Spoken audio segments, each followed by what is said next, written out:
Textile সেক্টরের একটি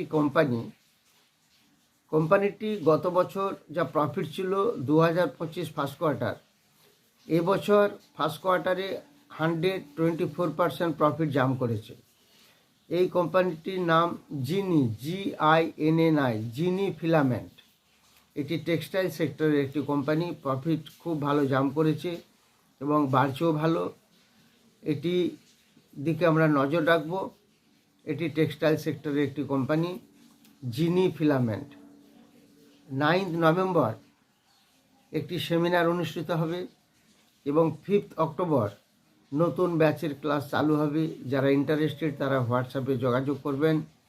আপনারা সাবস্ক্রাইব করবেন, শেয়ার করবেন, কমেন্ট দেবেন। আর যারা ইউটিউবে ফলো করেন তারা এখন থেকে ফেসবুক এবং ইনস্টাগ্রামেও ফলো করতে পারেন।